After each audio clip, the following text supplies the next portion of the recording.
नमस्कार, હું છું मनोज अग्रावत ने आप જોઈ રહ્યા છો KTV ન્યૂઝ ગુજરાતી। કહેવાય છે કે કોશિશ કરને વાલો કી કભી હાર નહીં હોતી। આજનો જે મુદ્દો છે કહાની સફળતાની, ચંદ્રયાન 3 છે તે સફળતાપૂર્વક લોન્ચ કરવામાં આવ્યું છે, પણ તેની પાછળ પણ એક અનેક નિષ્ફળતાની કહાની છે જે ચંદ્રયાન 3માં છુપાયેલી છે। 14 જુલાઈ 2023ના રોજ બપોરે 2:35 સતીશ ધવન સ્પેસ સેન્ટર શ્રી હરિકોટાથી ચંદ્રયાન 3ને લોન્ચ કરાયું। દેશ વિદેશથી અભિનંદનનો વરસાદ પણ વરસ્યો અને પીએમ મોદીએ ફ્રાન્સથી બેઠા બેઠા અભિનંદન પણ પાઠવ્યા। આ સફળતાની સીડી પાછળ પચાવેલી હાર પણ છે। હવે જે કહાની સામે આવી રહી છે, જેમાં ઇસરોએ ચંદ્રયાન 3ને સફળ બનાવવા ચંદ્રયાન 2માં નિષ્ફળ ગયેલી ડિઝાઇન પસંદ કરી છે, આ ઘણા ઓછા લોકોને ખબર છે। આ રહસ્યને ખુદ ઇસરોના અધ્યક્ષ એસ સોમનાથે ઉજાગર કર્યું છે। તેમણે કહ્યું છે કે અમે ઘણી બધી નિષ્ફળતા જોઈ છે, સેન્સર નિષ્ફળતા, એન્જિન નિષ્ફળતા, અલ્ગોરિધમ નિષ્ફળતા, ગણતરી નિષ્ફળતા સહિત। એટલા માટે અમે ઈચ્છીએ છીએ કે આ નિષ્ફળ ડિઝાઇન યોગ્ય ઝડપે અને સમયસર લેન્ડ કરે। આ એક સૌથી મોટી એક મેસેજ પણ ઇસરોના વૈજ્ઞાનિકોએ આપ્યો છે। વિવિધ નિષ્ફળતાના દ્રશ્યોની ગણતરી કરવા માટે તે અંદર કરેલું પ્રોગ્રામ છે એ ખૂબ જ અગત્યનું છે। અમે ચંદ્રયાન 2ના વિક્રમ લેન્ડરમાં શું ખોટું થયું તેનો ઊંડાણપૂર્વક અભ્યાસ કર્યો છે। ચંદ્રની સપાટી પર ચિહ્નિત 500 બાય 500 મીટરની લેન્ડિંગ સાઇટ તરફ ગતિ કરતી વખતે તેને ધીમી કરવા માટે જે ડિઝાઇન કરાઈ હતી તેના કરતાં વધુ વેગ આપવા માટે અમે એન્જિન વિકસાવ્યું હતું। કદાચ આ નિષ્ફળતામાંથી ઘણું બધું તેમણે શીખ્યા છે। અમારી પાસે 5 એન્જિન હતા જેનો ઉપયોગ વેગ ઘટાડવા માટે કરાયો હતો। આ એન્જિનોએ અપેક્ષા કરતાં વધુ જોર વિકસાવ્યું, જેણે સફળ ઉતરાણ નિષ્ફળ બનાવ્યું હતું। ચંદ્રયાન 2ના જેને દ્રશ્યો જેમણે જોયા છે હજુ પણ યાદ હશે કે પીએમ મોદીએ કે શિવનને સાંત્વના પણ આપી હતી। ઇસરોના વડા સોમનાથે કહ્યું છે કે અમે આ વખતે જે કર્યું તેને આગળ લઈ જવાના છે। અમે જોયું કે કઈ કઈ વસ્તુઓ ખોટી થઈ છે, તેથી ચંદ્રયાન 2ની સફળતા આધારિત ડિઝાઇનને બદલે અમે ચંદ્રયાન 3ની નિષ્ફળતા આધારિત ડિઝાઇન પસંદ કરી છે। આ ખૂબ જ સૂચક બાબત છે। સૂચિત થયેલી બધી ભૂલો અમારી અપેક્ષા કરતાં ઘણી વધારે હતી અને પછી યાનને ખૂબ જ ઝડપથી પાછું વળવું પડ્યું હતું। જ્યારે તે ખૂબ ઝડપથી રિટર્ન એટલે પાછું વળવાનું શરૂ કર્યું ત્યારે તેની ટર્નિંગ ક્ષમતા સોફ્ટવેર દ્વારા મર્યાદિત હતી, કારણ કે અમે ક્યારેય આની અપેક્ષા રાખી જ નહોતી। તેમણે એ પણ કહ્યું કે નિષ્ફળતાનું ત્રીજું કારણ અવકાશયાનમાં ઉતરાણ માટે જે સોફ્ટવેર એટલે ઓળખવામાં આવેલી 500 બાય 500ની જે નાની જગ્યા હતી, આ શબ્દો હવે ભૂતકાળ બની ગયા છે, કારણ કે નિષ્ફળતામાંથી પણ સફળતામાં ખૂબ જ શીખ્યું છે અને આજે સમગ્ર દુનિયાએ ભારતનો દમ જોયો છે। આજે ચંદ્રયાન 3 સફળ રીતે લોન્ચ થયું છે અને અત્યાર સુધીની તમામ પ્રક્રિયાઓ હાલમાં સફળતાપૂર્વક ચાલી રહી છે। સૌથી અગત્યની વાત એ છે કે નિષ્ફળતા પીડાદાયક અને નિરાશાજનક હોઈ શકે છે, પરંતુ તે સફળતા માટેના પ્રવાસનો અનિવાર્ય ભાગ પણ છે। સત્ય એ છે કે મોટા ભાગના આવા સાહસો અનેક દેશમાં નિષ્ફળ પણ ગયા છે અને પછી સફળ। એલન મસ્કનો દાખલો તમે જોશો તો ખ્યાલ આવશે। મુખ્ય વસ્તુ નિષ્ફળતાને ટાળવાની નથી, પરંતુ તેને સફળતાના પગથિયા તરીકે આપણે સ્વીકારવાની છે। ઇસરોના વૈજ્ઞાનિકોએ દેશને નહીં પણ એક વિશ્વને નવી રાહ ચીંધી છે, પોઝિટિવ રાહ। નિષ્ફળતાને એક હાર અથવા હતાશા તરીકે જોવાને બદલે તેને શીખવાની અને વધવાની તક તરીકે જુઓ। દરેક નિષ્ફળતાએ ઓળખવાની તક એ છે કે શું ખોટું થયું છે અને તમે આગલી વખતે અલગ રીતે શું કરી શકો છો, એ સૌથી અગત્યની વાત છે। સ્થિતિસ્થાપક રહો। મુશ્કેલીના સંજોગોમાં નિષ્ફળતા નિરાશાજનક હોઈ શકે છે, પરંતુ મુશ્કેલ સમયમાં સ્થિતિસ્થાપક રહેવું અને દ્રઢ રહેવું એ ખૂબ જ મહત્ત્વની બાબત છે, જે આજે ઇસરોએ સાબિત કરી બતાવ્યું છે। તમારી દ્રષ્ટિમાં વિશ્વાસ રાખો અને યાદ રાખો કે દરેક આંચકો એ શીખવાની અને આગળ વધવાની તક છે। આવો જોઈએ આપણે પીએમ મોદીએ ચંદ્રયાન 2 વખતે શું મેસેજ આપ્યો હતો।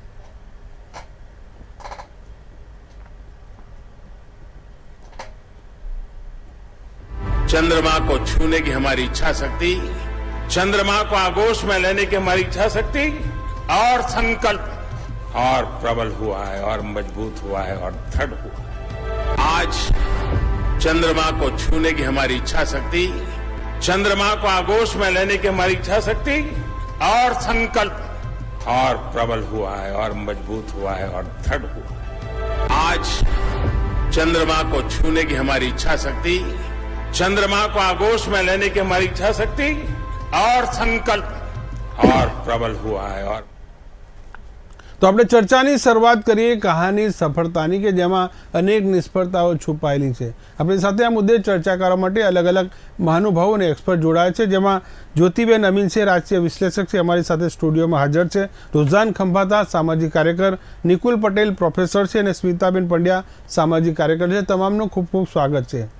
આપણે એક એવા અધ્યાયની શરૂઆત કરી રહ્યા છે કે જેને ચંદ્રયાન 3માં છુપાયેલું ચંદ્રયાન 2ની નિષ્ફળતા છે, તેને આપણે આજે ઉજાગર કરવાની છે કે ચંદ્રયાન 3 આજે ભલે ઊંચા આકાશમાં ગગનચુંબી અત્યારે પહોંચવાની તૈયારી કરી રહ્યું હોય, પણ નિષ્ફળતામાંથી શું શીખી શકાય છે તેના પર આપણે ચર્ચા કરીશું. મારી સાથે જ્યોતિબેન અમીન છે. જ્યોતિબેન, જે વાત આપણે જે શીખ્યા છે કે નિષ્ફળતામાં કદી ડગમગી ન જાઓ.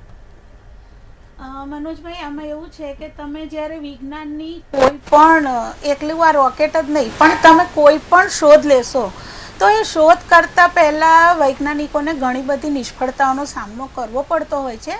આ રોકેટ હતું એટલે જગ જાહેર થયું હતું, પણ જે બધા લેબોરેટરીમાં પણ ટેસ્ટ થતા હોય છે, લેબ્સમાં થતા હોય છે, તો એ બધામાં પણ ઘણી બધી નિષ્ફળતાઓ થતી હોય છે અને પછી એ કોઈ ઇન્વેન્શન એટલે આવિષ્કાર આકાર પામતો હોય છે. હવે જ્યારે આપણે રોકેટની વાત કરીએ તો જે ચંદ્રયાન 2માં કોઈ પણ જ્યારે રોકેટ છૂટતું હોય ત્યારે એના 2 ક્રિટિકલ સ્ટેપ્સ હોય. પહેલું હોય જ્યારે એને અહીંયાથી પૃથ્વીથી બહાર મોકલવામાં આવે, કારણ કે તે વખતે આપણા વાતાવરણનું ઘર્ષણ હોય એટલે જો કંઈ પણ પ્રોબ્લેમ થાય, કંઈ કચાશ રહી ગઈ હોય લોન્ચરમાં, તો એ પછી સળગીને નાશ પામે. આપણા કલ્પના ચાવલાને એ બધા આપણે એમ જ ગુમાવ્યા હતા અવકાશ યાત્રીઓને. એટલે નાસાથી પણ ભૂલો તો થતી જ હોય છે, ક્યાંક કચાશ રહેતી જ હોય છે. પણ જ્યારે એક આ સ્ટેપ આપણે સફળતાપૂર્વક પાર કર્યું છે, હવે જે બીજું એનાથી પણ ક્રિટિકલ સ્ટેપ છે એ આવશે જ્યારે ચંદ્ર ઉપર લેન્ડિંગ થવાનું હશે. કારણ કે ચંદ્ર ઉપર જો સ્મૂથ લેન્ડિંગ ના થાય, જેવું આપણે ચંદ્રયાન 2 વખત થયું હતું, તો પછી એ ત્યાં બરાબર લેન્ડ ના કરી શકે, તો એ નાશ પામે. કારણ કે એની જે હવે આપણે જ્યારે આકાશમાં જ્યારે આ મોકલતા હોઈએ છીએ રોવર્સ, તો ત્યાં એક્ઝેક્ટલી કઈ જગ્યાએ ઉતરશે અને ત્યાં એમને કેવી પરિસ્થિતિ મળશે એ કશું અહીંયાથી આપણે જાણી શકીએ. જી જ્યોતિબેન, આપણે એ ટેકનિકલ પાર્ટ છે, આપણે બીજા રાઉન્ડમાં સમજીશું. આપણી સાથે રોઝાન ખંભાતા પણ જોડાયા છે. નમસ્કાર રોઝાનબેન. જી, આપણે આજે ચર્ચા કરી રહ્યા છે સફળતાની ઊંચી ઉડાન પાછળ છુપાયેલી હતાશા અને આપણે નિષ્ફળતા.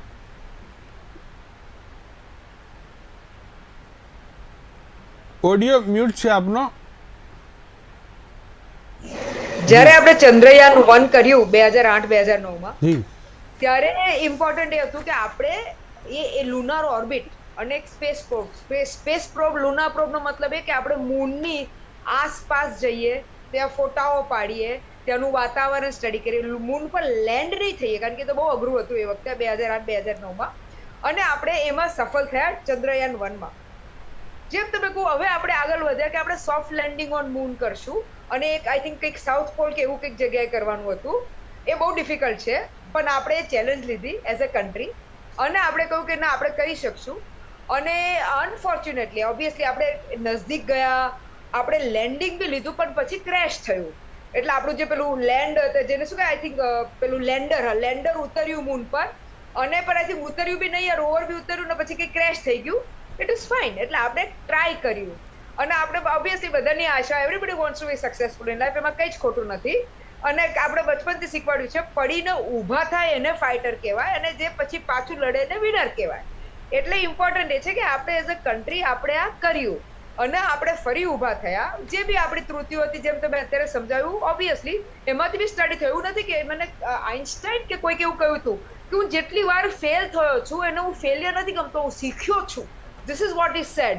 એટલે આપણે આવી જ કે આપણે જે આપણું ક્રેશ થયું, આપણે સોફ્ટ લેન્ડિંગમાં ફેલ ગયા, પણ એ ફેલિયર નહોતું, એમાંથી આપણે શીખ્યા અને એમાંથી આપણે આગળ વધ્યા. આમ જોવા જઈએ તો બધી આઈ થિંક યુએસ લો, કારણ કે મેં જેટલું વાંચ્યું છે, જેટલું સ્ટડી કર્યું છે, જેટલું સાંભળ્યું છે, 3 કન્ટ્રીઝો સક્સેસફુલ ગઈ છે આપણા પહેલા. હજી તો આપણે ઓબ્વિયસલી લેન્ડ નથી થયા, પણ યુએસએ, ચાઇના અને રશિયા. પણ યુએસએ ને રશિયાએ બી બહુ બહુ ટ્રાયલો કર્યા હતા. China was more successful little bit, પણ ઓબ્વિયસલી બધાએ ટ્રાયલ કરી પછી. હા, એક વાત સાચી છે આજની કે અમેરિકા આપણાથી 1 પોઈન્ટ વધારે આગળ એટલા માટે છે કે એને મેમાં અત્યારે 1 કે 2 મહિના પહેલા જ એને આખા એસ્ટ્રોનોટ્સ લેન્ડ કરી દીધા મૂન પર. એટલે ઓબ્વિયસલી એ વધારે ગુડ હેડ્સ ઓફ. આમાં આપણે કારણ કે આ સ્પેસ ટ્રેવલ એવી ચીજ છે કે it is unknown four everybody. એવું નથી કે બધું અમેરિકન બધું આવડી ગયું આપણે રહી ગયા, યા ચાઇનાને આવડી ગયું આપણે રહી ગયા, એવું નથી. ઇટ ઇઝ સમથિંગ જ્યાં બધા એકબીજાને કોઓપરેશન બી આપે છે. એવું નથી કે નથી કોઓપરેશન આપતા. અને એટલા માટે મારે ખાસ ફરીથી ઈસરોને થેન્ક યુ કહેવાનું કે તમે હિંમત નથી હારે. અને બીજું આપણા ઇન્ડિયાના લોકોને, કારણ કે આજની તારીખમાં જે બી $75 બિલિયન કે $1 મિલિયન નું જે બન્યું છે, પૈસા તમારા ને મારા હાર્ડ અર્ન્ડ મની છે જે આમાં નખાયા છે. પહેલી વાર બી પૈસા ગયા, આપણે કશું જ ખોટું નથી માન્યું. અત્યારે બી આપણે બધા હિંમતથી બેઠા છે કે yes we will be successful. જી આપણી સાથે નિકુલ પટેલ પ્રોફેસર જોડાયા છે. નમસ્કાર નિકુલભાઈ. નિકુલભાઈ, આપણે વારંવાર આપણે એમ કરીએ છીએ ઘણીવાર આપણા સામાજિક ઉદાહરણમાં કે અભણ લોકો હોય એટલે એમની ગણતરી ખોટી પડે, પાછો વૈજ્ઞાનિક હોય તેમની પણ ગણતરી ખોટી પડી છે જે ચંદ્રયાન 2માં, અને તેમાંથી જ શીખીને આજે ચંદ્રયાન 3 છે તેને સફળપૂર્વક લોન્ચ કર્યું છે. ઇન્ડિયન સ્પેસ રિસર્ચ ઓર્ગેનાઇઝેશન એટલે કે ઈસરો, હું જ્યાં સુધી જાણું છું ત્યાં સુધી 15 ઓગસ્ટ 1970 એની સ્થાપના થઈને ત્યારથી આપણો એક વિઝન હતો કે આપણે આઉટર સ્પેસમાં એટલે કે દુનિયાની બહારની દુનિયા આપણે ભારત તરીકે જોઈએ. અને એની અંદર આપણે ઘણા બધા આયામો સર કર્યા. અને એ આયામો સર કરતી વખતે નિષ્ફળતા, જેને કહેવાય નિષ્ફળતા ના કહેવાય, રુજાનબેને કીધું એ પ્રમાણે ખરેખર એ એક શીખવાનો ભાગ છે. કારણ કે તમે કોઈ બી વસ્તુ જ્યારે કરવા જઈ રહ્યા છો તેવું જરૂર નથી સાયન્સની અંદર, ટેકનોલોજીની અંદર, કે તમને પ્રથમ વખતે સફળતા મળે. બલ્બની વાત કરવામાં આવે તો ત્યાંના એ જે માણસ હતો એમણે કીધું હતું કે મેં 99 વાર બલ્બ તૂટ્યો અને 100મી વાર જ્યારે થયો તો ચાલુ થયો. એનો મતલબ કે મેં 99 વાર એવું શીખ્યો કે હવે આ રીતના બલ્બ ના બનાવવા. તો આ જે આખી પરિભાષા છે, તો એની અંદર ખરેખર જ્યારે સાયન્ટિસ્ટ હોય તો એ હંમેશા એવો જ પ્રયત્ન કરતો હોય કે જે બી મારી પાસે રિસોર્સિસ અવેલેબલ છે એ રિસોર્સિસનો યોગ્ય ઉપયોગ કરીને હું મારો જે ઓબ્જેક્ટિવ છે, કે આજે મારો ઓબ્જેક્ટિવ છે કે ચંદ્ર પર મારે લેન્ડ રોવરને પ્રસ્થાપિત કરવું, કે એને મોકલવું. તો એ કોઈ નાની વસ્તુ નથી. કારણ કે તમે સમજી શકો છો કે આપણે ધારો કે વડોદરાથી અમદાવાદ જવું હોય તો 2 કલાકમાં પહોંચી જઈએ. આપણે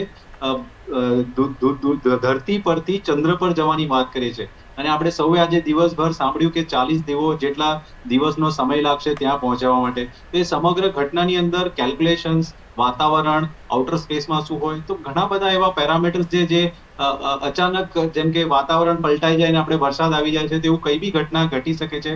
એના લીધે ચંદ્રયાન 2માં જે નિષ્ફળતા મળી એનો મતલબ એ નથી કે આપણે સફળ નથી, પણ હું એટલું જ કહીશ કે કોઈ બી ટેકનોલોજીને બિલ્ડ કરતા સમય લાગે છે અને જે રીતના આપણા સાયન્ટિસ્ટો કામ કરી રહ્યા છે સરાહનીય છે.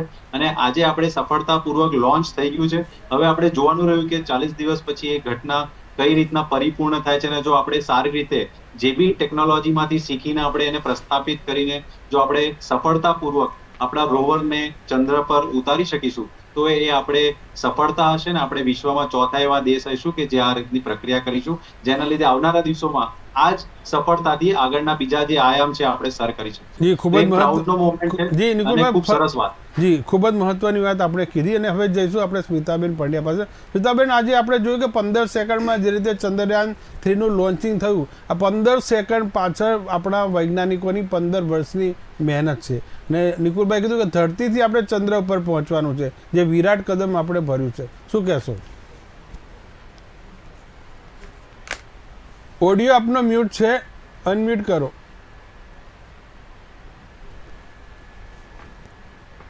આધુનિક સમય છે અત્યારે હાલ, અને વિજ્ઞાનનો સમય છે. એટલે અત્યારે હાલ આપણે જે રીતના વિજ્ઞાન પ્રગતિ કરી રહી છે એની સાથે સાથે આપણું ભારત દેશ દુનિયા સાથે કદમ મિલાવી રહ્યું છે. ખૂબ જ મહત્વની બાબત છે. અને આજે જે પ્રયત્ન કરવામાં આવ્યો અને સફળ અત્યારે હાલ જે ઉડાન કરવામાં આવ્યું છે એના માટે તમામ વૈજ્ઞાનિકો છે કે એન્જિનિયર છે કે આખો જે મેન પાવર જે વપરાયો છે એ લોકોને ખૂબ ખૂબ અભિનંદન છે. ખાસ કરીને આપણે જોઈએ કે આજે આ ઉડ્ડયન કરવામાં આવ્યું છે કે જે આજનું જે ચંદ્રયાન લોન્ચિંગ કરવામાં આવ્યું છે, તો ખાસ કરીને જોઈએ તો હવામાન શાસ્ત્રીઓ, ખગોળશાસ્ત્રીઓ, ગણિતશાસ્ત્રી, ટેકનોલોજીકલ અને મિકેનિકલ અને ઇલેક્ટ્રોનિક અને કેમિકલ એન્જિનિયર્સ કે જે બધા જ પોતાની જે આવડત હતી એને અહીંયા એપ્રુવ કરી છે અને એમણે એ સફળતાપૂર્વક એમણે અત્યારે હાલ લોન્ચિંગ કરાવડાવ્યું છે.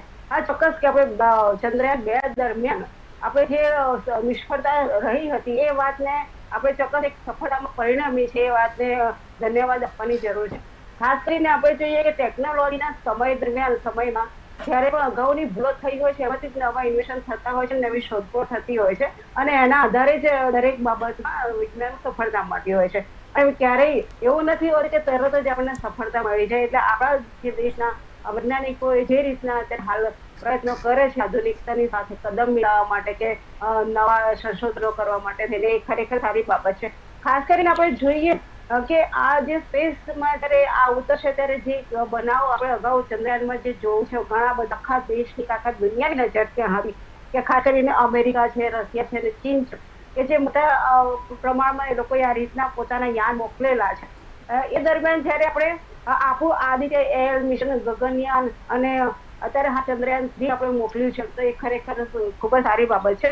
અને આ ઘટના આખો દેશ જોઈ, આખી દુનિયા જોઈ રહી છે એ માટે. અને બીજું કે જ્યારે લેન્ડિંગ થવાનું હશે ત્યારે આપણા લોકોની આખા દુનિયાની જે ઉત્સુકતા હશે આપણે સફળતામાં પરિણમે એ માટે આપણે ખરેખર આ લોકોએ જે પ્રયત્ન કરે છે, વૈજ્ઞાનિકો જે પ્રયત્ન કરે છે એને સફળતા પ્રાપ્ત થાય એવી આપણી બધાની ઈચ્છા હોય શકે છે. મનોજભાઈ, આપણે ખાસ કરીને વાત કરીએ કે વિજ્ઞાનનો સમય છે તો વિજ્ઞાનની રીતે આપણે આગળ વધવું જરૂરી છે. જી, આપણે જ્યોતિબેન જે આપણા દેશનું સૂત્ર છે જય જવાન જય કિસાન અને જય વિજ્ઞાન, જે આપણે આજે સાબિત કરી રહ્યા છે. અને સૌથી અગત્યની વાત એ છે કે સોફ્ટ લેન્ડિંગ ને હવે હાર્ડ લેન્ડિંગ, જે આપણે ટેકનિકલ મુદ્દા પર આવીએ તો એ પણ એક કપરું છે. આપણે ઘરે તમે જોશો કે ટીવી, રિમોટથી ટીવી ચાલુ થાય છે, અલગ અલગ ઉપકરણો ચાલવા. આ તો રિમોટથી આખું ચંદ્રયાન-3 ધરતી પરથી ચંદ્ર પર મોકલવાની વાત છે, એ પણ સફળ રીતે. બિલકુલ મનોજભાઈ, આમાં હું ટેકનિકલ રીતે જ જઈશ કારણ કે મારો વિષય છે આ, અને ધન્યવાદ મને આજે મોકો આપ્યો. એટલે આમાં જનતાને સમજ પડે એવી સરળ ભાષામાં હું થોડું સમજાવવાનો પ્રયત્ન કરીશ કે મેં કહ્યું એને 2 ક્રિટિકલ સ્ટેપ હોય. એક હોય જ્યારે વાતાવરણની બહાર જતું હોય ત્યારે, પછી બીજું હોય લેન્ડિંગ વખતે. હવે આપણે જેવી રીતે જોઈએ છે, પહેલાં એ પૃથ્વીના થોડાક ચક્કર મારે અને પછી એ ચંદ્ર તરફની ગતિ કરશે, પછી ચંદ્રના ફરી પાછા ચક્કર મારશે અને પછી હળવે રહીને નીચે ઉતરશે. તો ઘણાને એવો પ્રશ્ન થાય કે ભાઈ કેમ ચક્કર મારવાની જરૂર છે, સીધું ના ઉતરાય? તો હું એક સરળ ઉદાહરણ આપીશ કે આપણે જ્યારે કોઈ ગોળા ફેંકે એની તમે રમત જોઈ હશે તો પહેલાં એ ગોળાને આમ ગોળ ગોળ ફેરવવામાં આવે ને પછી એને ફેંકવામાં આવે, કારણ કે એને ગતિ મળે. એને તે વખતે ફોર્સ અંદર ઉત્પન્ન થતો હોય, એ ગતિથી આગળ જાય. અને જ્યારે ઉતરવાનું હોય ત્યારે આપણે પેલો મોતનો કૂવો જોયો હોય સર્કસમાં, તો એમાં કેવું હોય છે કે પેલા મોટરસાઇકલવાળા એક વખત જોરથી સ્પીડ પકડે પણ પછી એ ઉતરવા માટે પણ એમને પછી ગોળ ગોળ ફરીને ધીરે ધીરે ઉતરવું પડે છે, નહીં તો એ મોતના મોંમાં જાય.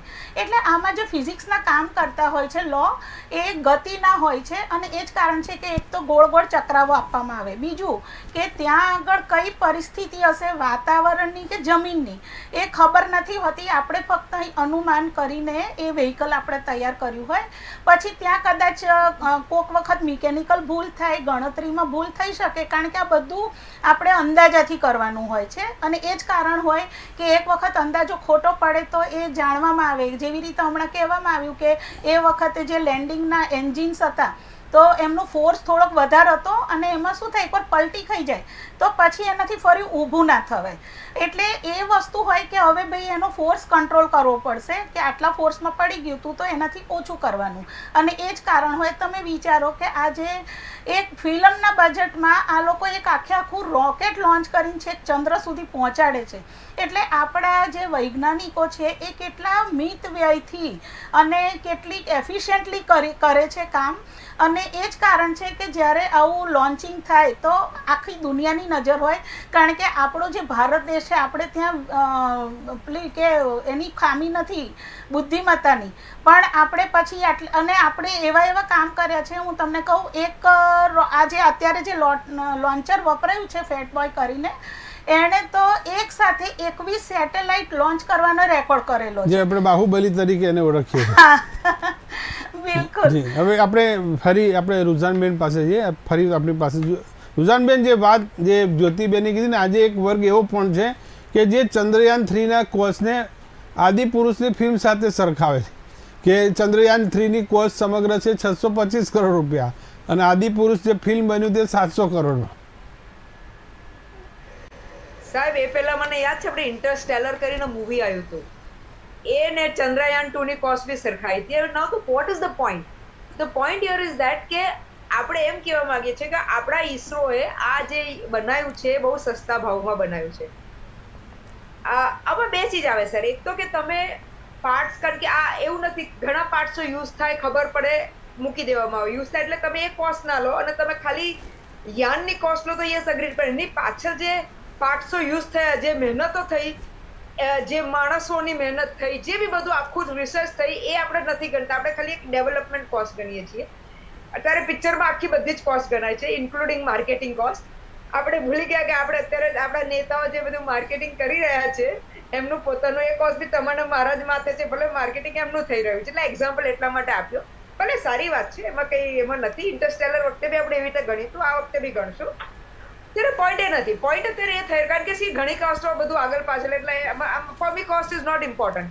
Four me the important thing is right now કે અગર આપણે આ મિશન કરી રહ્યા છીએ તો આપણા દેશને શું ફાયદો છે એ ઇમ્પોર્ટન્ટ છે. ખાલી બતાવવા માટે કે ઓ ઇન્ડિયાએ કર્યું ને, that is not the objective behind it. તો ઓબ્જેક્ટિવ બિહાઇન્ડ ઇટ ઇઝ આપણે એમાં પડવું પડશે. આપણે તમે નેતાઓ નથી કે ભાઈ મેં કર્યું કરવાનું છે. આપણા દેશને શું એઝ અ નોલેજેબલ પર્સન આપણે વાત કરીએ છીએ કે આપણા દેશને શું ફાયદો થશે. આટલો ખબર ને 600 કરોડ 700 કરોડ રૂપિયા તો છે ને સર. 600 ને ગુજરાત, ઇન્ડિયા જેવા ગરીબ દેશને 600-700 કરોડ એ લોકો માટે બહુ કહેવાય, ઇન્ડિયા જેવા દેશ માટે. કારણ કે આજની તારીખમાં ગરીબો ગરીબ છે ને અમીરો અમીર છે. એટલે coming back to basic point, અગર આપણે સોફ્ટ લેન્ડ આપણું સક્સેસફુલ થાય, તમે જેમ બધાએ કહ્યું 40 દિવસ ઓગસ્ટ 23 લેન્ડિંગ થવાનું છે.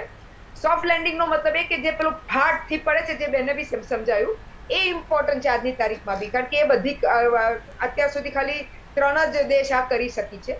ઓબ્વિયસલી આપણે શીખ્યા છીએ લાસ્ટ ટાઈમ, એટલે ઓબ્વિયસલી આપણે નવા પેરામીટર્સ મૂક્યા છે. પણ એ વખતે એટમોસ્ફિયર કઈ રીતે તમને ખબર છે ને, પેલું બીપજોય આવી હતી ને આપણી કેવી હાલત થઈ ગઈ હતી. એટલે તમે સમજી શકો કે ત્યાં કેવું એટમોસ્ફિયર હોય ને આપણને. પણ ત્યાં સોફ્ટ લેન્ડિંગ થઈ જશે પછી જે ત્યાં લેન્ડરથી જે રોવર ઉતરીને ત્યાં સાઉથ પોલ આપણે ઉલટું ચેલેન્જ લીધી છે as a country. South pole કોઈ નથી ગયું, યા બહુ મીન્સ એક જ જણ કદાચ ગયું છે, એક જ કન્ટ્રી ગયું છે, તેમાં બી આઈ ડાઉટ એ લોકોને સક્સેસફુલ ગયો. આપણે ખાસ સાઉથ પોલ જઈ રહ્યા છીએ. એટલે આપણે એક ચેલેન્જ લીધી છે. એટલે આપણે એનો ઘમંડ હોવો જોઈએ કે ચેલેન્જ તો આપણે સ્વીકારી કે આપણે જઈને બતાવશું. પહેલો બીજો કે આફ્ટર લેન્ડિંગ સોફ્ટ લેન્ડિંગ બી ઇમ્પોર્ટન્ટ. પછી જે રોવર અંદર જશે ને આખું સ્ટડી કરશે. હવે તમને થશે કે રોવર એટલે શું? એક નાનું રોબોટ હોય, એક નાનું વ્હીકલ હોય. તમને એવું લાગતું હશે કે શું કરશે? એ બધા એના ફોટા પાડશે. કારણ કે તમે આગળ તમે મેં પિક્ચરમાં જોયું હોય, પિક્ચર એટલે ફોટોઝમાં તો ક્રેટર્સ દેખાય. ક્રેટર એટલે આમ બધું ના ખાડા ખબોચિયા ક્રેટર કહેવાય. એટલે એ બધા સેમ્પલો લેશે. સેમ્પલમાંથી જે સ્ટડી કરીને જે એક એવુંમાં કહેવામાં આવે છે કે અગર એનું આઈસ, જે સોલાર ક્રેટર્સમાં જે આઈસ, સોલાર નહીં, લુનાર ક્રેટરમાં જે આઈસ છે, એ આઈસને સ્ટડી કરવાથી આપણે આખી સોલાર સિસ્ટમ આપણને ખબર પડી રહ્યું છે, જે આપણા સાયન્ટિફિક સ્ટડી માટે, આપણા દેશ માટે. અને આપણે બીજું બી કીધું કે આપણે જે ઘણા આપણે સ્પેસ પ્રોગ્રામ્સ હોય છે એમાં આપણા બધાનું કોઓપરેશન હોય છે. એવું નથી જાણે કે તમને ખબર છે ને કે પેલી શું કહેવાય સ્પેસ સ્ટેશન્સ હોય છે, તો સ્પેસ સ્ટેશનમાં રશિયાના બી એસ્ટ્રોનોટો ઉતરે, ચાઇનાના બી ઉતરે. કારણ કે બધા ઘડી તમે સ્પેસ સ્ટેશનો ના બનાવી શકો. બધી કન્ટ્રીઓ મળીને સ્પેસ સ્ટેશનો બનાવતા અને એના એસ્ટ્રોનોટ્સ ત્યાં ઉતરે ને ત્યાં બધા પોતપોતાના એક્સપેરિમેન્ટો કરે. એટલે સિમિલરલી આ બી આપણે સ્પેસ ઇઝ સચ અ થિંગ કે ફોર્ચ્યુનેટલી અત્યાર સુધી એવા કોઈ રૂલ ને રેગ્યુલેશન નથી. એટલા માટે તમે જોતા હશો તો આ આપણા એલોન મસ્ક કે છે માર્સમાં અમે કોલોની બનાવશું. કોલોની એટલે માર્સમાં લોકો આજે ને ફ્યુચરમાં રહેશે. અને લોકો નહીં રહે, ઓછું લોકો કરતા વધારે એ લોકો આખી મેન્યુફેક્ચરિંગ યુનિટો ત્યાં ઉતારી લેશે તાકી આપણા દેશમાં જગ્યા ઓછી પડી રહી છે.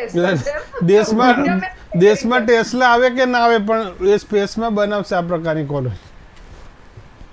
ના, આપણા દેશમાં સારી છે. આપણા દેશમાં પોલિટિક્સના લીધે ને ઓબ્વિયસલી પોલિટિક્સના લીધે બી, અને બીજું કે એની જે રિક્વાયરમેન્ટ છે ને એની જે ડિમાન્ડ છે ને આપણી જે ડિમાન્ડ છે ને, અને બાકી સાચું કહું સાહેબ, જેમ આપણા ગુજરાતમાં પેલું શું આવ્યું તો ભૂલી ગઈ, પેલું ટાટા નેનો આવી હતી ને બધી પોલિટિક્સ થઈ ગઈ હતી ને, એ આખો એક તમાશો થવાનો છે. હજી ઇલેક્શન આવવા દો એટલે હજી વધારે ટેસ્લાનો તમાશો થશે, જ્યાં જે બુલેટ ટ્રેનનો તમાશો થઈ રહ્યો છે. મારે અત્યારે ડાયવર્ટ નથી કરવું.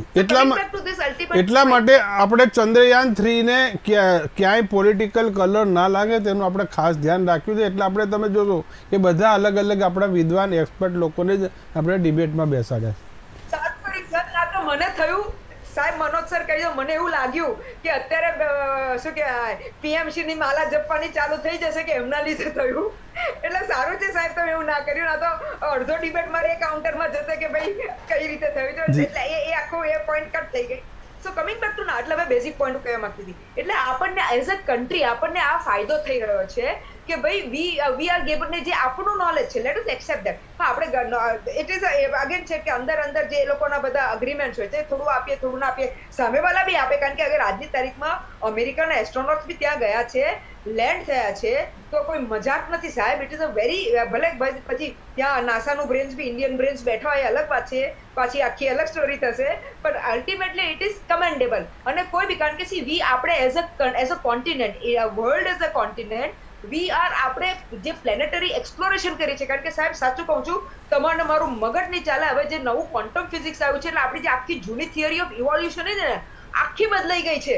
હવે આખી નવી થિયરી આવી રહી છે, અને જે ક્વોન્ટમ ફિઝિક્સના લીધે જે પેલું બિગ બેંગ ને અત્યારે બીજું, મને લોકોને ખાસ કે મારું બી એટલું કઈ નોલેજ નથી, પણ જે અત્યારે પેલો મોટો ટેલિસ્કોપ એ લોકોએ ઉપર મૂકી દીધો ને, હું શું કહે, જોન વેબ ટેલિસ્કોપ કે એવું કંઈક સરસ નામ આપ્યું છે, હું ભૂલી ગઈ.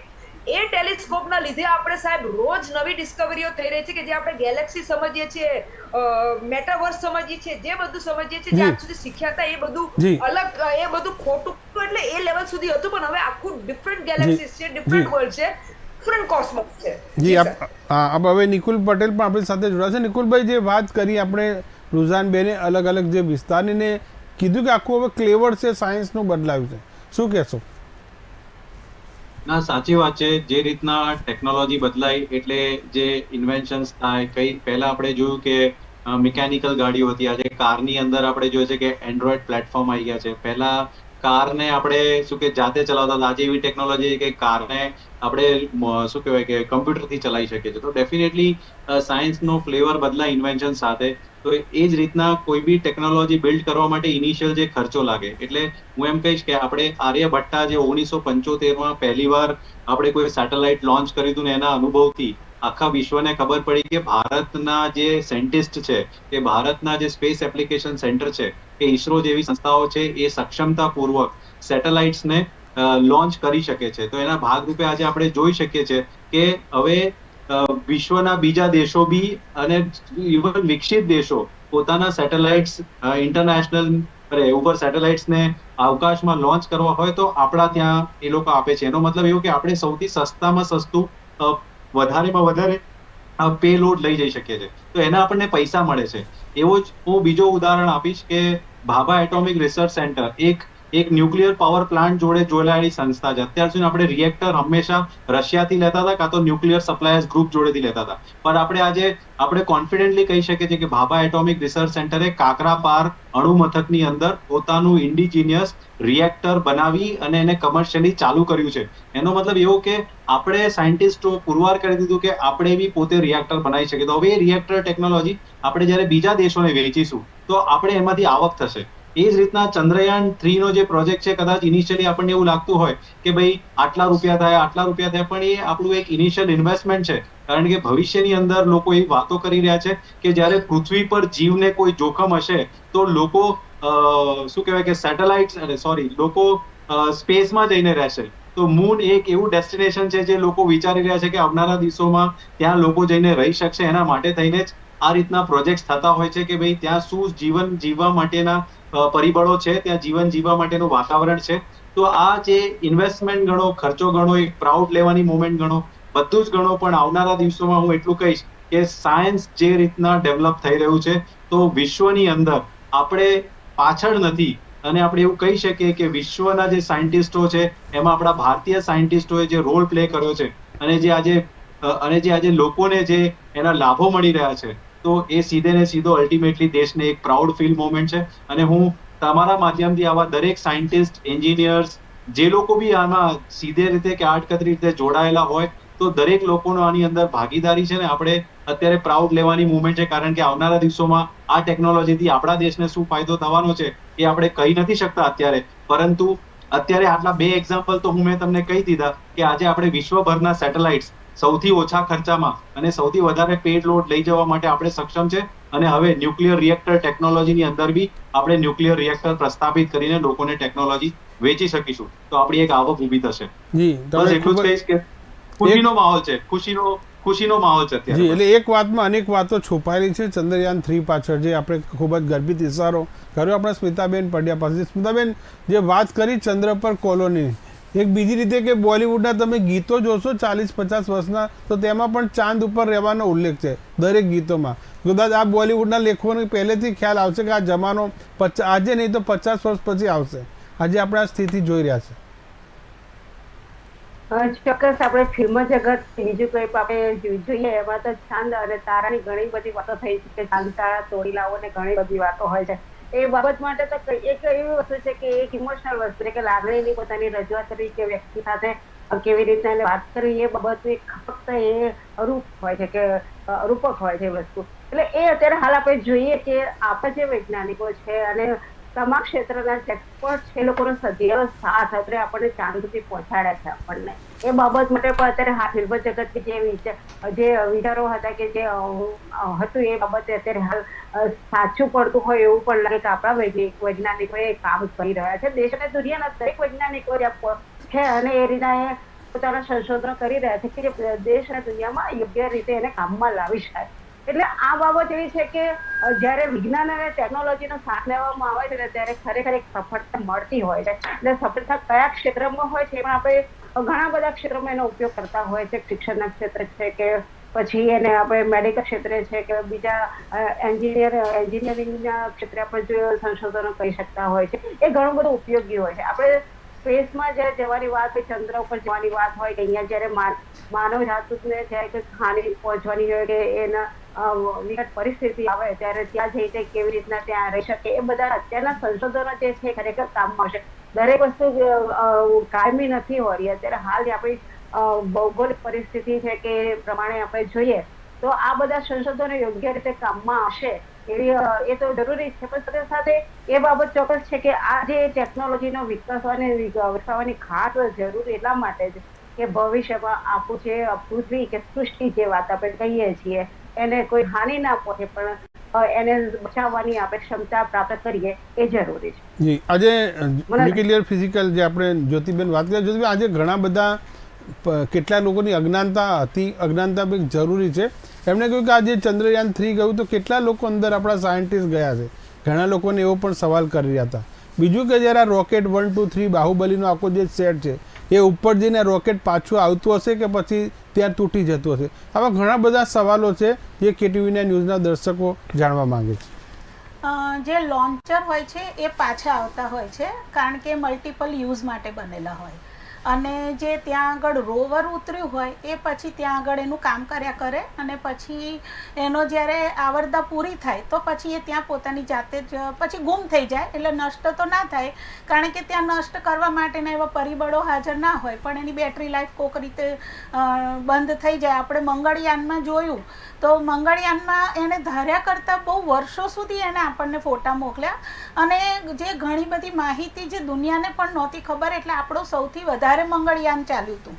એટલે એ રીતના જુઓ તો એ ત્યાં જ રહે કારણ કે એને પછી પાછા આવવા માટે કોઈ સિસ્ટમ ના હોય. પણ હા, જ્યારે એને અહીંયાથી જે રોકેટ લોન્ચ કરે અને પછી એને અવકાશમાં છોડી દે આગળની યાત્રા માટે, એ રોકેટ પાછું આવતું હોય જનરલી. અને બીજી વાત કહીએ કે આપણે અત્યારે આપણા દેશને શું ફાયદો, તો આ રોકેટ સાયન્સમાં આત્મનિર્ભર થવાની વાત હોય છે કારણ કે રોકેટ સાયન્સ ફક્ત મંગળયાન કે ચંદ્રયાન પૂરતું નથી. રોકેટમાં બધા બહુ આવે કારણ કે આપણે આ સેટેલાઇટ્સ જે બધા હોય છે એ પણ એમાં જ આવે, મિસાઇલ્સ જે બનતી હોય છે એ પણ એમાં આવે. એટલે આપણી જે ભારતની સુરક્ષા છે એના માટે પણ આપણા મિસાઇલો આપણે બનાવ્યા જ છે આપણી સંસ્થાઓએ. અને બીજી વાત એ છે કે જે સેટેલાઇટ લોન્ચિંગનું જે ગણો ને એનું તો હજારો કરોડ ડોલર્સનું માર્કેટ છે કારણ કે 2, 3 કે 4 આપણી સાથે આપણે ગણીએ તો લગભગ 4 કે 5 જ દેશ એવા છે કે જે આ ટેકનોલોજી માટે આત્મનિર્ભર બની શક્યા છે થેન્ક્સ ટુ અવર સાયન્ટિસ્ટ. પણ એને લીધે શું થાય છે કે જે દુનિયાના બાકી દેશો જે નથી બનાવી શકતા સેટેલાઇટ, એ લોકો પછી આપણા સેટેલાઇટ ભાડે પણ લઈ શકે છે. અને બીજી વસ્તુ કે જેમણે બનાવ્યા છે પણ એમની પાસે, કારણ કે રોકેટ લોન્ચિંગ કરવું હોય તો ફક્ત લોન્ચર ના જોઈએ પણ તમારી પાસે એક જ્યોગ્રાફિકલ પર્ટિક્યુલર સ્પેસ હોવી જોઈએ. જે લકીલી આપણી પાસે છે શ્રીહરિકોટામાં, એ ખાલી શ્રીહરિકોટા જે નક્કી કર્યું છે એ ભૌગોલિક એની અનુકૂળતાને લીધે નક્કી કરેલું છે, ગમે તેમનું નક્કી નથી કરેલું. એટલે એ ભૌગોલિક સગવડતા બધાની પાસે ના હોય.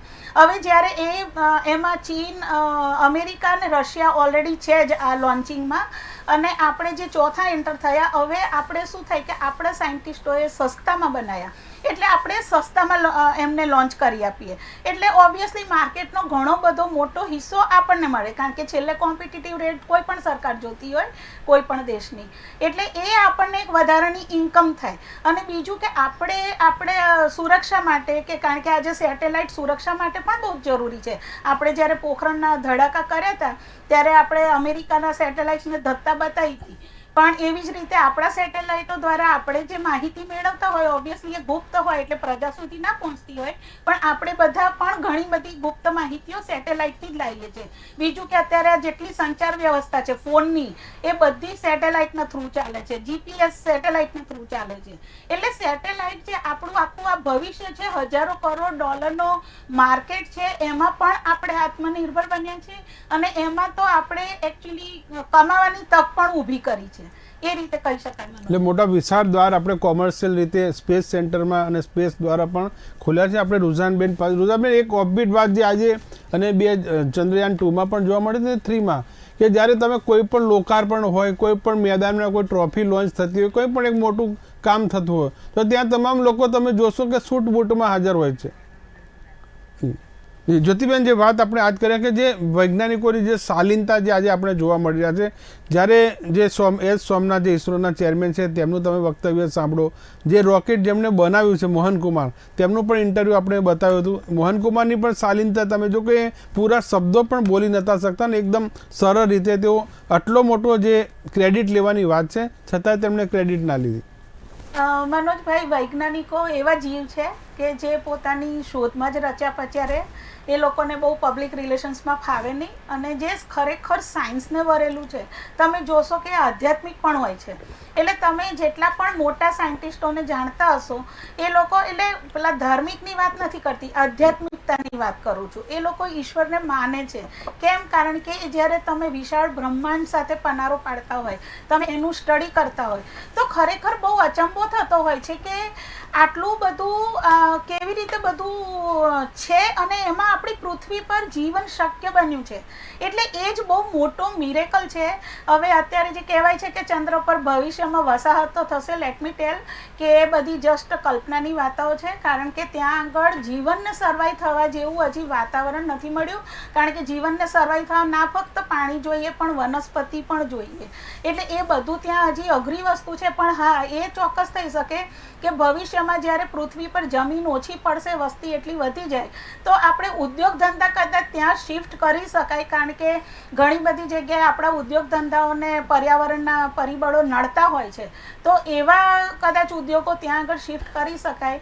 પણ પછી એ કેટલા કોમર્શિયલ લેવલ ઉપર રહે છે, કારણ કે પછી ભાવ જે આવવા જવાનો હોય, તો એ બધું સસ્તું પડવું જોઈએ. એના માટે ટેકનોલોજી હજી ઘણી વિકસિત થવી જોઈએ અને સસ્તી થવી જોઈએ. પણ એક વાત ખૂબ જ મહત્વ, તમે હોલિવૂડના જે ફિલ્મો જોશો, જે સ્પેસ વોર્સ, સ્ટાર વોર્સ, બધા તો આ પ્રકારની ફિક્શન ભરી ફિલ્મો જે બતાવતા હોય છે, અને એક અહીંયા જે પ્રકારનું પૃથ્વી પર જે દોડાદોડી થતી હોય તેને બચવાનો ઉપાય તેઓ સ્પેસ દ્વારા પણ બધા, તો કદાચ આ કાલ્પનિક વાર્તા જે આપણે કહી રહ્યા છીએ એ કદાચ આગામી દિવસોમાં, આગામી વર્ષોમાં સાચી પણ ઠરે. હા, ઘણી બધી વખત શક્યતા છે. જો આમાં એવું છે કે પહેલા કોઈ પણ વૈજ્ઞાનિક શોધ પહેલા તો ચોપડીઓમાં ને કલ્પનાઓમાં જ હતી, કારણ કે કોઈ પણ વૈજ્ઞાનિક શોધ શરૂઆત મગજના કલ્પનાથી થાય, કારણ કે માણસને કલ્પના આવે કે હું આવું કંઈક કરું તો કેવું, ત્યાંથી શોધના બી રોપાય, અને પછી એ કેટલી નક્કર પરિણામમાં પરિણમે છે એ પછી દિશા ઉપર હોય. કારણ કે ફિઝિક્સના લો પણ એવું છે, કારણ કે અમે છેલ્લે એવું જ અમને શીખવાડવામાં આવ્યું હતું કે કશું કાયમી નથી. આજે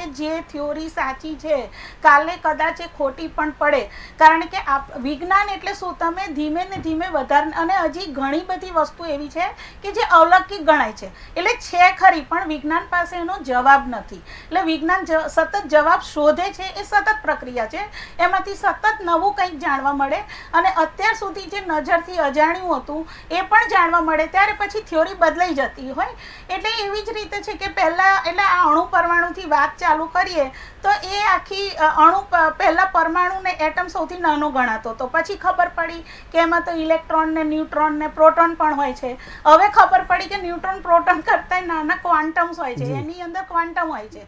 એટલે જેમ જેમ આપણી ક્ષમતા વધે એમ ખબર પડે, કારણ કે આપણે એ જાણવા માટે ક્ષમતા મશીનો વિકસાવવા જેમ મોટી જે પેલા કોમ્પ્યુટરમાં ફ્લોપી આવતી હતી, પછી સીડી આવી, ધીમે ધીમે પેન ડ્રાઈવ આવી, અને હવે મેમરી કાર્ડ આવી ગયું. આપણે રુઝાનબેન પાસે જે રુઝાનબેન જે આપણે વાત એ કરી રહ્યા હતા કે વૈજ્ઞાનિકોની જે શાલીનતા અને જે તેમની સોબરતા એ આજે ખૂબ જ ધ્યાનમાં લેવા જેવી બાબત છે. કહું કે ટ્રોફીમાં પણ લોકો સૂટ બૂટ પહેરીને આવતા, જ્યારે આ લોકો એક પેન્ટ શર્ટમાં અને કોઈ પણ જાતનું અભિમાન વગર તેમણે આ જે કાર્યક્રમ છે તે લોન્ચ કરીને બતાવ્યો.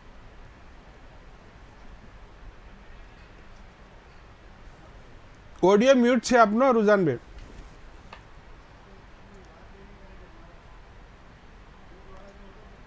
હેલો જી આવે છે? ઓકે જી જી. સર, જેટલો મારો એક્સપિરિયન્સ છે સર, નોર્મલી જે લોકો રિયલ કામ કરતા હોય એ લોકો આવું સૂટ બૂટ યા ફેશન યા બ્રાન્ડ યા બધું ના વિચારે.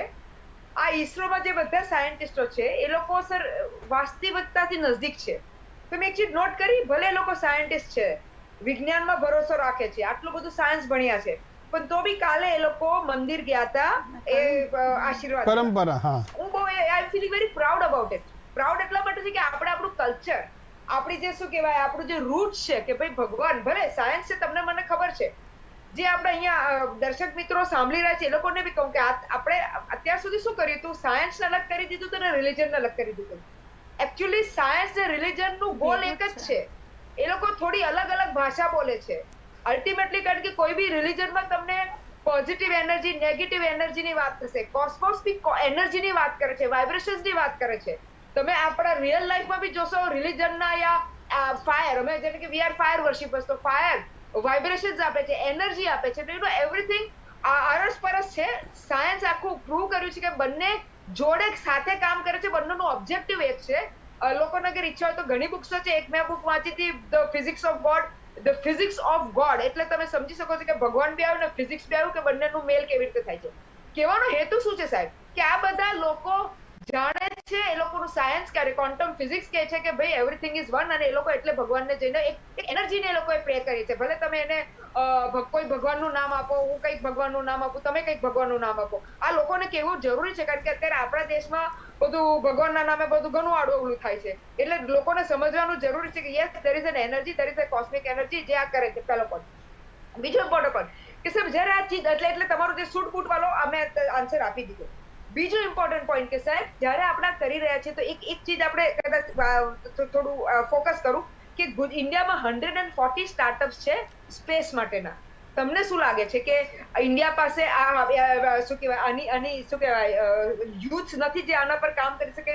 ખાલી ઈસરો પાસે છે? ના, એ લોકો ઇન્ડિયા પાસે બીજા બી યુથ છે જે લોકોના અલગ આઈડિયાઝ છે, એ લોકોને અલગ શું કહેવાય આપણે એ લોકોના એના શું કહેવાય એક્સપેરિમેન્ટ્સ કરી રહ્યા છે. એટલે અગર આ સક્સેસફુલ થાય, નહીં થાય તો બી વાંધો નથી, સક્સેસફુલ થાય તો ઓબ્વિયસલી થોડું વધારે બૂસ્ટ મળશે આપણા ઇન્ડિયન આ બધા સ્ટાર્ટઅપોને બી કે યસ વી આર સક્સેસફુલ, અને એક બેઝ મળશે. તમે એક્ઝામ્પલ કેમ આપું છું બેઝનો? કારણ કે મને યાદ છે એક એક્ઝામ્પલ સરસ છે કે જ્યારે 100 મીટર દોડવા માટે 11 સેકન્ડ જોઈતી હતી ત્યારે કોઈએ વિચાર્યું નહીં કે 10 સેકન્ડથી અંદર અમે 100 મીટર દોડી શકશું.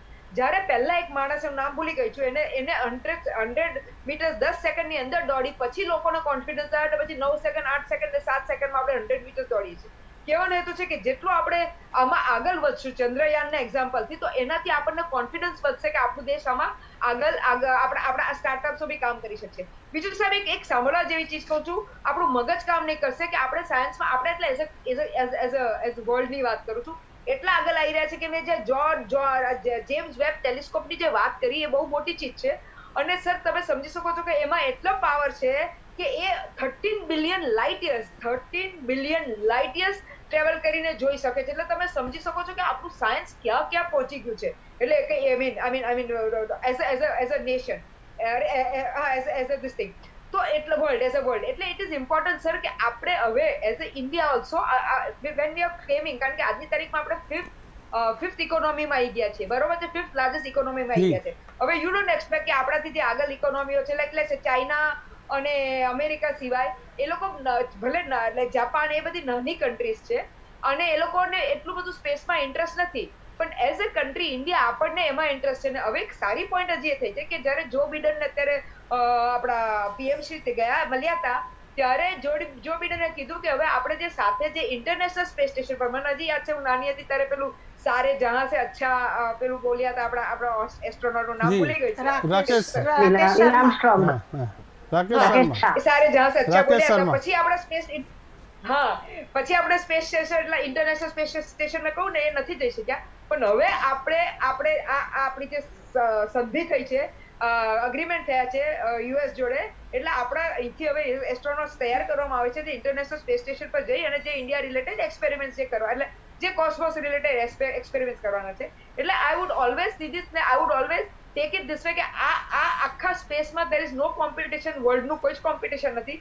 બધાએ જોડે મળીને કામ કરવાનું છે. કારણ કે તમે જે પિક્ચરોનું એક્ઝામ્પલ આપો છો, ત્યારે મને યાદ આવ્યું હતું કે પિક્ચરોમાં તો સાહેબ ચાંદને બી લેડીઝને ચાંદ કરતા બી બ્યુટીફુલ ગણવામાં આવે છે. ખાલી એક ડાઘ હોય છે જેમ ચાંદને ડાઘ છે. એટલે એ તો સાહેબ જે બી હવે ભલે આપણે ચાંદ પર પહોંચી જઈએ, લેડીઝ તો તોય ચાંદ કરતા બ્યુટીફુલ રહેવાની છે. અને બીજું કે જે ફોરેન મૂવીઝમાં જે વાત દેખાય છે કે પેલા લોકોએ ડિફરન્ટ બીજી ગેલેક્સીમાંથી પેલા લોકો આ ઈટી ટાઈપ એક્સ્ટ્રા ટેરેસ્ટ્રીયલ લોકો આવી ગયા, લોકો કે જે બી કહેવાય જે બી બીંગ્સ આવી ગયા અને આપણને કોન્કર કરી લીધું, એલિયન્સ આપણને કોન્કર જી કરી લીધું. એટલે એ બધી બી એક સ્ટોરી છે. હું એને નકારી નહીં શકું કારણ કે હજી બી ઈટી એક્સ્ટ્રા ટેરેસ્ટ્રીયલ કે છે કે માણસો ઉતરે છે આપણા દેશમાં એટલે આપણા વર્લ્ડમાં. એટલે કમિંગ બેક ટુ એનું બી હજી બહુ it's a very deep subject છે. જી આપણે નિકુલ પટેલ પાસે છે. નિકુલ પટેલ જે વાત કરી બહુ સારી વાત છે કે આપણે સ્પેસ સેન્ટરમાં કે સ્પેસ ક્ષેત્રે આપણે હરણફાળ ભર્યા છે તમામ દેશો, પણ એક સાઇડ ઇફેક્ટની પણ વાત અત્યારે ના કર, પણ એ પણ એક ખતરો છે કે અવકાશમાં પણ જે પ્રકારનો આપણે ધરતી પર જે ભંગાર જે ભેગો થઈ રહ્યો છે, તો આ જ પ્રકારનું દરેક દેશોની હરીફાઈનો જે ભંગાર છે તે પણ અવકાશમાં તરી રહ્યો છે. ના, સાચી વાત છે. જે રીતના સેટેલાઇટ્સ મોકલવાની ગતિ અને સંખ્યા વધી રહી છે, તો એક કાટમાળ બી સ્પેસમાં વધી રહ્યો છે. અને એ કાટમાળ બી ધારો કે ત્યાં ઓર્બિટમાંથી છટકે છે, તો એ પૃથ્વીની જ્યારે પૃથ્વીની અંદર આવે છે, તો એ આપણને ગમે ત્યાં પડી શકે છે અને એ નુકસાન બી કરી શકે છે. પરંતુ એ બધાના સામે આપણે જ્યારે કોઈ બી ટેકનોલોજી હોય તો એ આમ જનતા સુધી કેવી રીતના પહોંચે, એના માટે આપણે જોઈએ તો મોબાઈલ ટેકનોલોજી ઇનિશિયલી સરકારી તંત્રમાં જ વપરાતી હતી, એના પર રિસર્ચ થઈને એક એસ્ટાબ્લિશ કરવામાં આવ્યું. અને આજે જોઈએ કે જે રીતના પ્રાઇવેટ કંપનીઝ એના અંદર કામ કરી રહી છે, તો એક સામાન્ય જનતા સુધી આ મોબાઈલ ટેકનોલોજી પહોંચી છે. અને આજે આપણે વિડીયો કોન્ફરન્સિંગના માધ્યમથી આ ડિબેટ કરી શક્યા છે. તો આ રીતના આ બધો ઉપયોગ થતો હોય છે. તો જે રીતના સ્પેસ ટેકનોલોજી બિલ્ડ થઈ રહી છે, તો હું જોઈ શકું છું કે આવનારા દિવસોમાં અને હાલના દિવસોમાં બી તમે સાંભળ્યું હશે કે એક્સિયોમ સ્પેસ કરીને એક સ્પેસએક્સ કરીને એક કંપની છે જે પોતે લોકોને સ્પેસમાં લઈ જાય છે અને એમણે સફળતાપૂર્વક લઈ જઈને લાવ્યા છે પાછા. ત્યાર પછી ઘણી એવી કંપનીઝ છે જે આ દિશામાં કામ કરી રહી છે. હાલમાં જે આપણે જોયું કે સબમરીન્સ જે છે એ ડીપ સીમાં જઈ શકે છે, પરંતુ એક ઓશન ગેટ કંપની નામે ટાઇટેનિક સુધી લોકોને જોવા માટે લઈ જાય છે અને એના ભાગરૂપે 5 જણા હાલમાં જ એક મૃત્યુ પામે એક ફોલ્ટના લીધે. તો આવનારા દિવસોમાં એવું બની શકે કે આ એક કમર્શિયલાઇઝ્ડ બિઝનેસ બને કે લોકોને એક વિચાર મૂકે છે કે ભાઈ ચાંદ તક મુજે જાના હૈ, એટલે કે મારે ચંદ્રમા પર જવું છે. તો આજે અત્યારે આ બધું થઈ રહ્યું છે, એના કદાચ ભવિષ્યમાં આપણે સફળ બનીએ કે આપણે લોકોને ચંદ્ર ઉપર લઈ જઈએ અને પાછા લાવીએ. તો આ બધી જ જે સમગ્ર વાતો છે, તો હું એટલું જ કહીશ કે નો ડાઉટ દરેકના પોઝિટિવ પાથ હોય છે અને નેગેટિવ પાથ હોય છે. તો નેગેટિવમાં આ કાટમાળ બધો વધી રહ્યો છે, પણ પોઝિટિવ પાર્ટ્સમાં જોઈએ તો આપણે એક એક્સપ્લોર કરી રહ્યા છે દુનિયાને, સ્પેસને. અને આવનારા દિવસોમાં જે લોકો બી આ ટેકનોલોજી એફોર્ડ કરીને પોતે એવું મજા માણવા માંગતા હોય, ખાલી એસ્ટ્રોનોટ શું કરવા, એક આમ જનતા બી સ્પેસમાં જઈને મારી દુનિયા ઉપરથી કેવી દેખાય છે, જેવી રીતના રાકેશ શર્માએ કીધું કે સારે જહાં સે અચ્છા હિન્દુસ્તાન હમારા. તો કાલે સવારે ઉઠીને મને બી ઈચ્છા થાય કે ના કોઈ એવી કંપની હોય જે મને સ્પેસમાં લઈ જાય, હું ઉપરથી જોઈને મારા દેશને જોઉં અને હું કહી શકું કે સારે જહાં સે અચ્છા હિન્દુસ્તાન હમારા. બસ એટલું જ કહીશ કે કોઈ બી ટેકનોલોજી છે એ જ્યારે આમ જનતાના સારા વસ્તુ માટે ઉપયોગ કરવામાં આવે તો એ સફળતાપૂર્વક કાર્ય કરે છે. પરંતુ એને જો નેગેટિવલી લેવામાં આવે, જેવી રીતના ન્યુક્લિયર ટેકનોલોજીને આપણે જોઈએ છે કે કેવી રીતના હિરોશીમા અને નાગાસાકી પર જે અટેક થયો હતો, ન્યુક્લિયર એક ડિવાસ્ટેશન એટલે કે ખૂબ જ ગંભીર પ્રશ્ન ઉદ્ભવ્યો. પરંતુ એ જ ટેકનોલોજીને જો આપણે વીજળી ઉત્પાદનમાં વાપરીએ છીએ તો આજે કોલસોની જગ્યાએ આપણે ગ્રીન એનર્જી તરીકે ન્યુક્લિયર એનર્જી વાપરી શકીએ છીએ. તો આવનારા દિવસોમાં હું એટલું જ કહીશ લોકોને તમારા માધ્યમથી કે ટેકનોલોજી ગ્રો થવું જરૂરી છે, એના માટે ઇન્વેસ્ટમેન્ટ બી જરૂર છે અને એના પાસા અને ગેરફાયદા બધું જ હોય છે. પરંતુ જો સારી ટેકનોલોજીને હ્યુમન બિંગ એટલે કે લોકો માટે વાપરવામાં આવે તો આવનારા દિવસોમાં સફળતાપૂર્વક આપણે એનો ઉપયોગ કરી શકીશું. પછી એમાં પૈસા કેટલા લાગે તે જોવાનું હોતું નથી. જી, એક સિક્કાની બે બાજુ છે. આપણે કઈ રીતે જોઈએ છે એને કઈ રીતે ઉપયોગ કરીએ છીએ તેના ઉપર છે. સ્મિતાબેન, જે વાત આપણે કર્યા છે કે સ્પેસ હરીફાઈની, જે નિકુલભાઈએ પણ કીધું, જ્યોતિબેન કીધું કે સ્પેસ શટલ આવનારા દિવસોમાં કદાચ સ્પેસ શટલો શરૂ થાય તો પણ નવાઈ નહીં. થોડા સમય પહેલાં જેફ બેઝોસ જેવા 5 ઉદ્યોગપતિઓ પણ આ પ્રકારની જે ટ્યુબ કે સ્પેસ ટ્યુબ એમાં બેસીને તેઓ અવકાશનું ચક્કર મારીને પાછા આવ્યા. એટલે આ યુગની શરૂઆત છે, આપણે શરૂઆત થઈ ગઈ છે. ચોક્કસ. નીલ આર્મસ્ટ્રોંગે ચંદ્ર ઉપર પહેલો પગ મૂક્યો, એ પછી રાકેશ શર્માએ ઇન્દિરા ગાંધી સાથે જયારે વાત કરી, એ પછી અત્યારે હાલ આપણે જે રીતના હરણ પર ભળી રહ્યા છે ટેકનોલોજીમાં, એ ઘણી બધી મહત્વની બાબત છે. ને અત્યારે હાલ આપણે ચંદ્રયાન 3 સુધી પહોંચ્યા છીએ. એ બાબત એવી છે કે જયારે વ્યક્તિ પોતાની કલ્પનાને જયારે બહાર લાવવા માટે પ્રયત્ન કરતો હોય છે, એમાંથી સર્જનાત્મકતા સર્જાતી હોય છે. સર્જનાત્મકના ભાગરૂપે આપણે અત્યારે હાલ વિજ્ઞાન એક હરણફાળ ભરી રહ્યા છીએ. સ્પેસ પર જવું અથવા તો કોઈ પણ આ પૃથ્વીની બહારની દુનિયામાં જયારે કલ્પના થતી હોય કે ત્યાં કેવું વાતાવરણ હશે કે શું હશે, એ જયારે આપણે હાલ અત્યારે સફળતાના શિખરે છીએ ત્યારે આપણે જોઈ રહ્યા છીએ ચંદ્ર ઉપર કેવું છે કે મંગળ ઉપર કેવું વાતાવરણ છે. એના આધારે થઈને અત્યારે હાલ આપણે જે માણસ જાત છે, માણસો છે, વ્યક્તિઓ છે દુનિયાના, એ ત્યાં જવા માટેની કલ્પના કરી રહ્યા છે. ઘણી બધી સફળતા પણ મળી છે, ત્યાં ગયા પણ કર્યા છે. તેનું વાતાવરણ છે, ત્યાં કેવી રીતે જીવી શકાય છે, બધી વૈજ્ઞાનિક દ્રષ્ટિએ અને ટેકનોલોજીની સાથે ત્યાં જઈને પણ પાછા આવેલા છે. એટલે જેમ આપણે દરિયામાં ઊંડાણ સુધી કેવી રીતે જવાય છે એ બાબત સાથે ત્યાં પણ અત્યારે હાલ વાત કરી કે અંદર સુધી જોઈ શકાય છે કે ટાઇટેનિક જોવા માટે ગયેલા. એ જ પ્રમાણે આપણે ચંદ્ર ઉપર પણ જઈ રહ્યા છીએ. મહત્વની બાબત અને ટેકનોલોજીની સાથે સાથે આજે લોકોને પણ આ એક સ્પેસનો અનુભવ થાય એ બાબતે અત્યારે હાલ વિજ્ઞાન કામ કરી રહ્યું છે. જ્યોતિબેન, જે રીતે આપણે જોયું કે ચંદ્રયાન 3 તો અવકાશમાં પહોંચ્યું, પણ સાથોસાથ આપણા ઈસરોના વૈજ્ઞાનિકોનો અને આપણા તમામનો આત્મવિશ્વાસ પણ આસમાને પહોંચ્યો છે. કારણ કે આ પ્રકારનો એક કોન્ફિડન્ટની વાત છે. જ્યારે ચંદ્રયાન 1 હોય, 2 હોય કે 3 હોય, જેમ જેમ આપણો આત્મવિશ્વાસ વધી રહ્યો છે તેમ આ પ્રકારના આપણે નવા સાહસો કરવાનું વિચારી નથી રહ્યા, માત્ર અમલમાં પણ મૂકી રહ્યા છે. ઓબ્વિયસલી મનુભાઈ, કોઈ પણ સફળતા કે સિદ્ધિ પોતાની સાથે આત્મવિશ્વાસ લઈને જ આવે, કારણ કે એમની વર્ષોની મહેનત હોય છે એની પાછળ. અને તમે ને હું કલ્પના પણ ના કરી શકીએ એટલી બધી કોમ્પ્લિકેટેડ ગણતરીઓ હોય છે અને આખું એક ટીમ વર્ક હોય, કારણ કે આમાં બધી જ જાતના એન્જિનિયર્સની જરૂર પડતી હોય. એટલે અને આમાં કેવું હોય છે કે એક વિજ્ઞાન અને મેડિકલ એ બે ક્ષેત્ર એવા છે કે જેમાં આખી દુનિયાના વૈજ્ઞાનિકો સાથે મળીને કામ કરતા હોય છે. ત્યાં આગળ ઇન્ટરનલ પોલિટિક્સ નથી રમાતું કે ભાઈ અમને માહિતી ના આપીએ. લગભગ બધા એકબીજાની સાથે માહિતી શેર કરતા હોય, પણ હા, એને ઇમ્પ્લિમેન્ટ માહિતી ખબર હોવી એ એક વસ્તુ છે અને એને ઇમ્પ્લિમેન્ટ કરવું પાછું એ બીજી વસ્તુ હોય. કારણ કે તમને થિયોરિટિકલી ઘણું બધું ખબર હોય, પણ પ્રેક્ટિકલી કરો ત્યારે એના પ્રોબ્લેમ્સ ખ્યાલ આવે. પણ હું ખાલી એટલું જરૂર કહીશ કે અતિ સર્વત્ર વર્જયતે.